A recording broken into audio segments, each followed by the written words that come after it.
Welcome back, everyone, to another second stimulus package and second stimulus check update. Today is Friday the 13th. It is Friday, November 13th. Hopefully in this update we have some good lucky news for you on this taboo day.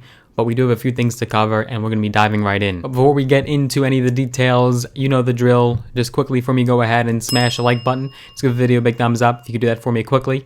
This will help with that YouTube algorithm, so it does support me and my channel. And also, if you're not yet and you're brand new here, click that big red button, the subscribe button. Also hit that notification bell as well. That will notify you every single time I do make a new video. So once you have taken those few crucial necessary steps, we can get right started. So where are we right now? Well, the House of Representatives is going to be joining the Senate. So by Monday, November 16th, the House of Representatives will be joining the Senate back in Washington, back in Congress, to wrap up their post-election term. Both Republicans and Democrats, including someone who is very strongly against spending too much money for this economy, Senate Majority Leader Mitch McConnell, both parties have expressed sentiment that they would like to see a deal reached before the end of the year and before Joe Biden is inaugurated as the next president. But this issue isn't new to us. We're very much aware of this ongoing problem, and that's going to be the price tag of this stimulus package. So on Thursday, yesterday, the two sides reached a familiar stalemate, something that we've seen time and time again, the issue of how much to spend and what this package should include. So let's take a look at both of these sides here. And so on the Republican side, the GOP, you have Senate Majority Leader Mitch McConnell, who is advocating for a smaller, highly targeted bill similar to that $500 billion GOP bill that did not advance earlier this year. Democrats rejected and blocked it quickly. Now that bill, the $500 billion bill from the Republicans earlier this year, did not include a second stimulus check. It had no mention of a stimulus check. However, Republicans, including Mitch McConnell, have expressed support vocally for another stimulus check, so I would not be concerned about that by any means in the next package. And then you have on the Democratic side, House Speaker Nancy Pelosi, a lot more liberal with the spending, not too concerned about ballooning and further exploding this deficit that we already have in this country. And so House Speaker Nancy Pelosi, she continues to support that $2.2 trillion HEROES Act that passed the House last month and does include a second stimulus check. And though she has rejected the idea of a narrow stimulus package, but neither side seems that they want to budge as far as right now, but we haven't really gotten into the meat of negotiations just yet, as the House is still yet to return back to Congress. Mitch McConnell spoke yesterday. He had said, quote, "That's not a place I think we're willing to go." Speaking of the new House proposal, he had said, "But I do think there needs to be another package. Hopefully we can get past the impasse that we've had now for 4 or 5 months and get serious." Pelosi spoke at her weekly press conference yesterday, treading familiar ground. She had said, quote, "It has been our position all along to crush the virus, honor our heroes, put money in the pockets of the American people.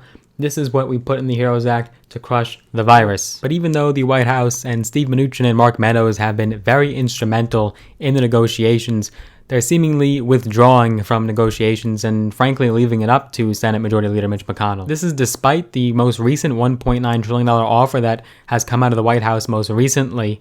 And we also know that the president-elect, Mr. Joe Biden, he does have a COVID-19 relief plan of his own, but we're yet to know, frankly, the extent to where that package does go. We do know, though, that it does include a second stimulus check for up to $1,200 per adult, and that would mean, though, waiting until at least January to see any movement, as he would not be inaugurated until January 20th. It would not be before the end of this year. Regardless of which side you're on, top politicians and economists both see stimulus measures as a crucial way to stop the spread of the virus through injecting money into the economy by way of a second stimulus check, extra weekly unemployment benefits, and funding programs like vaccine development and distribution. And the few remaining COVID-19 benefits that we have left of any government funding are set to expire on December 31st. So on top of this second wave of the virus coming in the fall and winter, which we're seeing surging all over the country, we're also seeing now a second surge, second wave of an impasse once more gridlock between Pelosi and McConnell. We're right back to where we started. We have been running in circles for months and months on end. The Senate is back in session and the House will follow suit next week. And this is just a preview of the gridlock and deadlock that is yet to come. We're not even at the crux of these negotiations for the next November and December months to come. And yet we've already seen McConnell say that Congress should pass a smaller, more limited stimulus bill before the end of this year. And given lowering unemployment rates and the encouraging news on a COVID-19 vaccine, that's what he's feeling motivated to do. He doesn't want to do a robust package that the Democrats are trying for. As I expressed in my most recent update on stimulus from the other day, the 90% effective vaccine that Pfizer has come out with is actually a double-edged sword. Of course, we don't want more people to die. Of course, we want as many people as possible to survive from this virus. It would be actually bad for the economy as well for many people to die, just so you understand. But the problem is that Republicans are going to point at it and say, hey, look, we have this vaccine. People are returning back to work.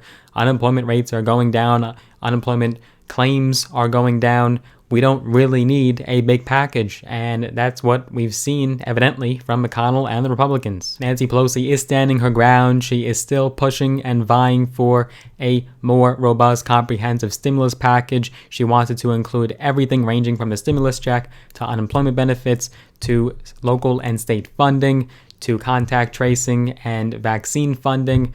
All of the above. According to Senator Roy Blunt, he is a Republican from Missouri and a member of the party's leadership group.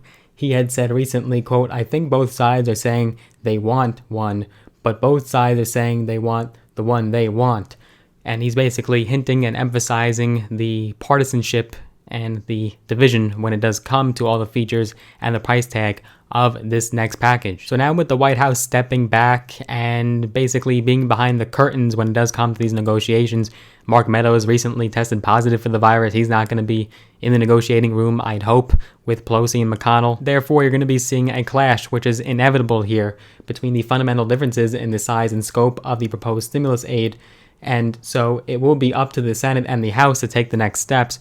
And McConnell and Pelosi have already not agreed on anything except a stimulus check, and that's really a token effort when you look at all the other features that each side is pushing for. And to highlight how bad the economy and how bad people will be hurting if we don't get another stimulus package passed, well, economists have forecasted that surging cases of the virus combined with a lapse in the few remaining stimulus benefits left, as they are going to expire by the end of the year. As we know, the $600 federal boost already expired on July 31st, a long time ago.